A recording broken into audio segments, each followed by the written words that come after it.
وسقنانتي Somali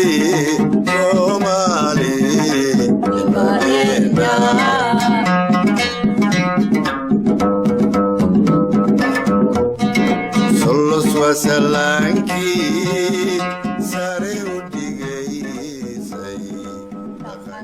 magaalada Muqdisho oo aan iyadana dhawaan booqday dadkii aan kula kulmay waxa ka mid ah madaxweynihii ugu horeeyay ee Soomaaliya mudane Aadan Cabdulla Cusmaan oo dadka intiisa badani ay u yaqaanaan Aadan Cadde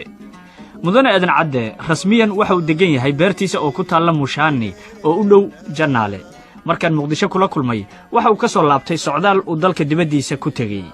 waxaana Aadan Cabdulla Cusmaan weydiiyay bal markii ugu horeysay sababta ku dhalisay inuu siyaasadda ku biiro waxa ugu dhaliyay Soomaali qabiil inay ka baxdo oo yaani isku mid ay noqoto inaan wax ka shaqeeyo ayaa ugu dhaliyay intii aad siyaasadda ku jirtay waxaad ka gaartay jagada ugu sarreysa oo waxaad madaxweyne ka noqotay dalka Soomaaliya xilal kale oo kala duwan dabcan waad qabatay muddada aad siyaasadda ku jirtay ma xusuusan tahay go'aankii kuugu adkaa ee xafiiska kuugu soo maray ama dhibaatadii kuugu badnayd ee aad kala kulantay maamulkaaga siyaasadeed muddo dheer baa ka soo wareegtay marka yaani wax alla wax iga hor yimid oo yaani ama aan ku farxo ama yaani aan maduuran ka noqdo ma xasuusto xaqiiqada walaakiin yaani anigu dadaal baan hayay intii horta Israa'iil waxaan qortay anigu 1944 bishii Febraayo yaa qortay waxaan ku dhaartay Soomaali ninka aabay hooyada ee dhaleen iyo ninka hayb ugu sheegay inay isku kamid yihiin marka cadaaladaas iyo qabiil diidaas yaani anigu Israa'iil ku qortay waxaan qoray anigu yaani balweyno inaan qortaan uga soo tagay oo xamar ka qorto Abdullah Ciise asaguna ii soo qor marka awalan leegadii waxaan ahaan uu numberkii Abdullah baan ka dhigay numberkii 29 ku horeysay intii qortay anigu numberkii 7 baan noqday marka hadee anigu waa shaqeeyay intii sida waa shaqeeyay Ilaahay waa iga sareeyay laakiin wax ma gooni aan lahayn oo aan ahayn yaani Soomaali inay isku mid noqoto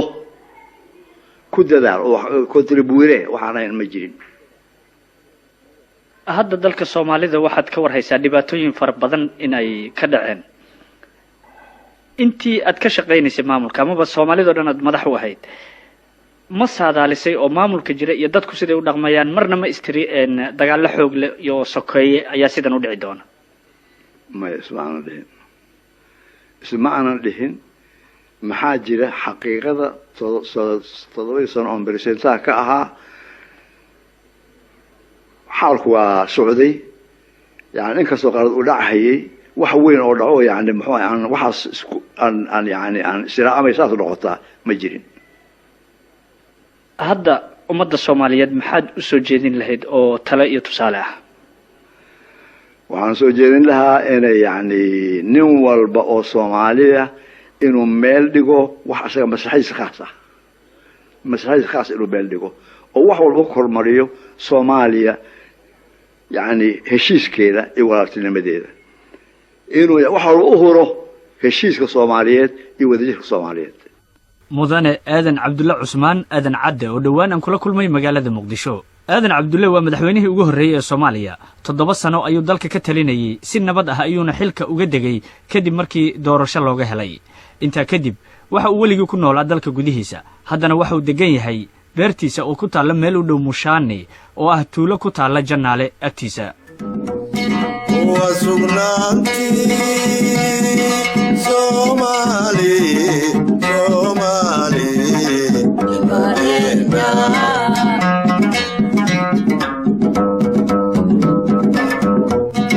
Solos wasalanki sare u dhigaysay dhaqankeena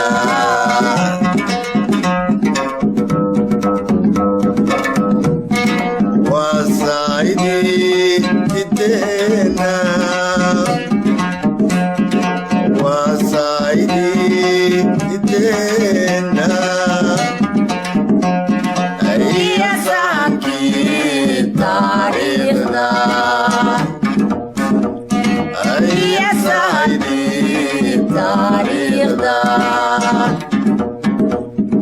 suganoo saxan weeye suganoo saxan weeye suganoo saxan weeye